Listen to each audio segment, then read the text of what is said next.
ভয় পেয়ে বাণীর আসল পরিচয় বাড়ির সকলের সামনে বলে দিল মৌলি। হ্যাঁ বন্ধুরা, সম্পূর্ণটা জানতে ভিডিওটা শেষ অবধি দেখতে থাকুন। ধারাবাহিকের শুরুতে দেখা যাচ্ছে তানিয়া তো বাণীকে বলছে, তুমিই তো বলো যে সমস্ত সমাধান বুদ্ধি দিয়ে করতে হয়, তাহলে তো এখন নিজের কথা নিজেই মাথাতেই রাখবে।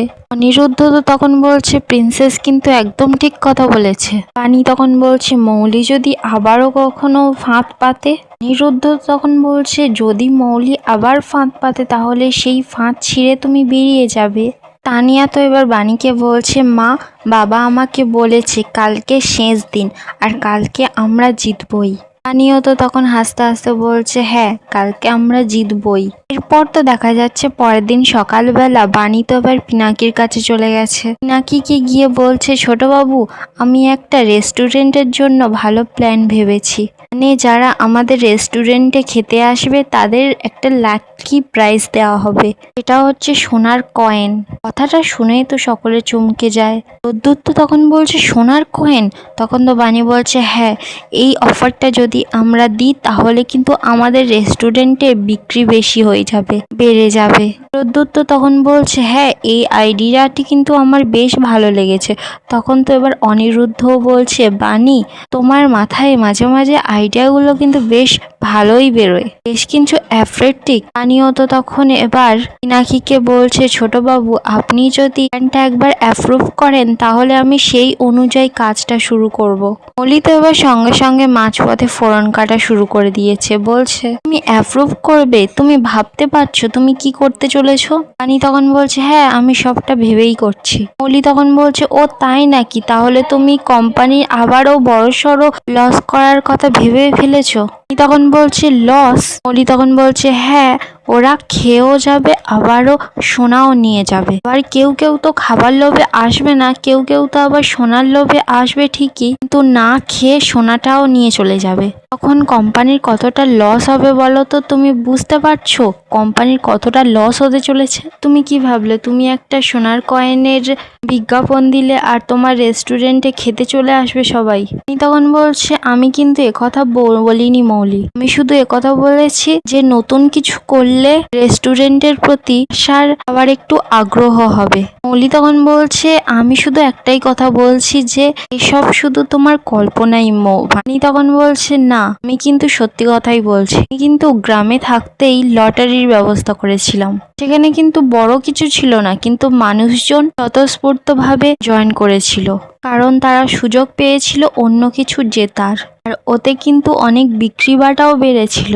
অনিরুদ্ধ তো এবার বাণীকে বলছে, হ্যাঁ বাণী, আমাদের রায়ান চ্যাটার্জির কোম্পানি থেকে কিন্তু কোনো অফার দেওয়া হয়নি অনেক দিন থেকে। গত 1 বছর ধরে কিন্তু কাস্টমারদের অফার দেওয়া হয়নি, যাতে কাস্টমাররা অ্যাট্রাক্ট হয়ে রেস্টুরেন্টে খেতে আসে। বাণী তখন বলছে, হ্যাঁ, এই লাকি ড্রটাই কিন্তু একমাত্র অফার। মৌলি তখন বলছে, আমার কিন্তু সেটা মনে হচ্ছে না। বাণী তখন বলছে, ঠিক আছে, দেখা যাবে। বাণী তো তখন সরাসরি বলে, আমাদের কিন্তু আর 24 ঘন্টা সময় আছে, কে মেন্স কোম্পানি সিও হবে, তাই এই 24 ঘন্টা পরই দেখা যাবে আমার এই প্ল্যানটা কতটা কাজ করছে।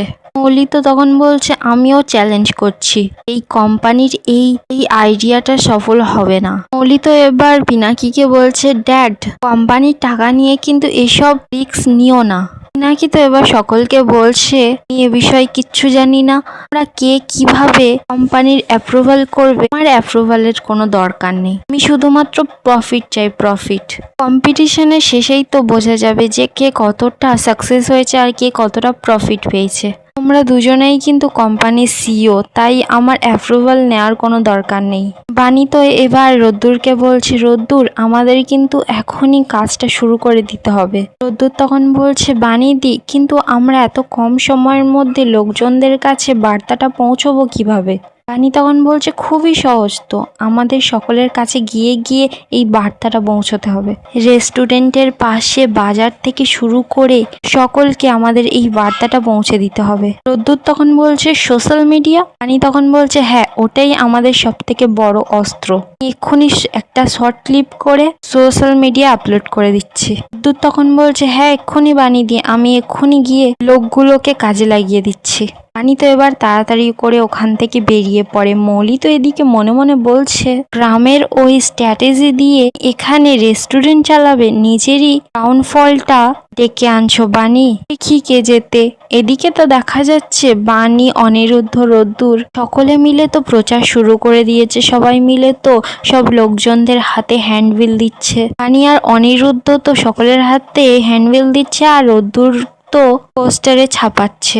অপরদিকে দেখা যাচ্ছে মৌলি তো এবার বিক্রম দেবের অফিসে চলে গেছে আর বিক্রম দেবের কাছে গিয়ে চেঁচিয়ে চেঁচিয়ে বলছে, বিক্রম দেব এভাবে তো চললে তাহলে তো বানির প্ল্যানটা সাকসেসফুল হয়ে যাবে, বানিকে কিভাবে আটকানো যাবে। তখন তো বিক্রম দেব বলছে, একদম চিন্তা করো না মৌলি, আমাদের লোক কাজে লেগে পড়েছে। মৌলি তো অবাক, বলছে সত্যি সত্যি, তাহলে ওরা এখন কি করবে। বিক্রম দেব তখন বলছে ওদের প্রচারটা এখন বন্ধ করে দেওয়া হবে। মানে কথাটা পুরো সিম্পল, মানে ওদের কথা সবাই জানার আগে বন্ধ করে দেওয়া হবে, মানে সবকিছু ব্লক করে দেওয়া হবে। এদিকে তো দেখা যাচ্ছে বানি, অনিরুদ্ধ সবাই মিলে তো প্রচার করছে। ঠিক তখনই দেখা যাচ্ছে কয়েকজন গুন্ডা এসে পোস্টারের যে প্রচারের কাগজগুলো লাগানো হয়েছিল সেগুলো তো ছিঁড়ে ছিঁড়ে ফেলে দিচ্ছে। গুন্ডাগুলো তো এবার সকলকে হুমকি দিয়ে দিয়ে বলছে একদম এদের পোস্টার নেবেন না। তখন তো এবার বানি বলছে, এই আপনারা কারা, কেন আমাদের প্রচার বন্ধ করছেন। লোকগুলো তো তখন বলছে, এই একদম প্রচার হবে না এখানে, একদম কোনো প্রশ্ন করবে না। লোকগুলো তো এবার বানি, রোদ্দুর, অনিরুদ্ধ সবার হাত থেকে পোস্টারগুলো নিয়ে ছিঁড়ে ফেলে দিয়ে ওখান থেকে দৌড় মারে। অনিরুদ্ধ তো এবার বানিকে বলছে, বানি আমার মনে হয় শিওর যে এগুলো কেউ পরিকল্পনা করে করছে। অপরদিকে দেখা যাচ্ছে বানি তো তবুও হার মানে না, সবাই মিলে সোশ্যাল মিডিয়ায় ভিডিও করে আপলোড করে দেয়। রোদ্দুর তো তখন বলছে, এই দেখো বানি দি, কিছুক্ষণ হলো এই ভিডিওটা আমি পোস্ট করেছি, কিন্তু বেশ কিছুক্ষণ হয়নি তবুও কত লাইকস আর কত ভিউজ পড়ছে। আমি তো সেটা দেখে খুব খুশি হয়ে যাই।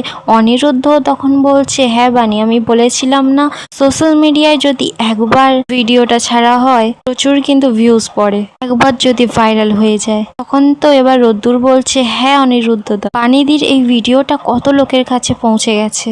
ওদিকে তো এবার মৌলি সেই ভিডিওটা দেখে নেয় আর মৌলি তো দেখে পুরো পাগলের মতো হয়ে গেছে আর সেই বিক্রম দেবের কাছে চেঁচামেচি শুরু করে দিয়েছে। মৌলি তো এবার বিক্রম দেবকে বলছে, বিক্রম দেব দেখুন বানির এই ভিডিওগুলো কত লোক শেয়ার লাইক করছে। বিক্রম দেব তো তখন বলছে, হ্যাঁ আমিও তো তাই দেখছি। মৌলি তো তখন বলছে, তাহলে এখন কি করবেন। বিক্রম দেব তো তখন বলছে, তাহলে আমি এই প্ল্যাটফর্ম থেকে ভিডিওটা হাওয়া করে দেব। মৌলি তো তখন বলছে, মানে। বিক্রম দেব তখন বলছে, মানে 100 জনকে দিয়ে আমি রিপোর্ট মারবো ভিডিওটাতে, এমনিও পরে দেখতে পাবে ভিডিওটা এমনি থেকেই উড়ে যাবে। বিক্রম দেব তো এবার কাউকে ফোন করে বলছে, এই যে কাজগুলো করতে বলেছিলাম সেই সব কাজ শুরু করো। বেশ কিছুক্ষণ পর তো মৌলি এবার দেখতে পাচ্ছে ভিডিওটা তো ফোনে আর নেই।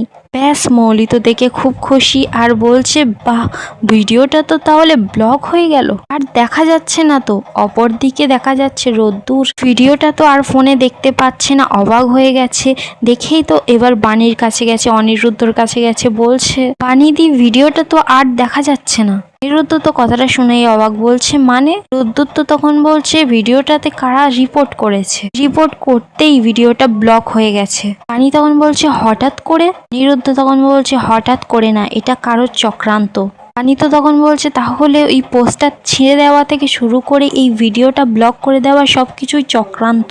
অনিরুদ্ধ তো তখন বলছে, মুখে যে যাই বলুক না কেন, শত্রুরা কিন্তু বুঝে গেছে যে তোমার এই প্ল্যানটা সফল হলে ওদের সমস্যা, ওই জন্য ওরা এখন থেকেই প্ল্যান করা শুরু করে দিয়েছে। বানি তো তখন বলছে, তাহলে এভাবে যদি প্রচারটা বন্ধ হয়ে যায় তাহলে মানুষের কাছে বার্তাটা পৌঁছে দিবে কিভাবে। আর এখানেই আজকের এপিসোডটা শেষ হয়ে যায়। আপনাদের কি মনে হয় বানি কি পারবে এই অফারটাকে সবাইকে জানাতে, এই অফারটাকে কাজে লাগাতে? আপনাদের মতামতটা অবশ্যই কমেন্টে জানাবেন আর ভিডিওটা ভালো লাগলে একটি লাইক করে সাবস্ক্রাইব করে যাবেন।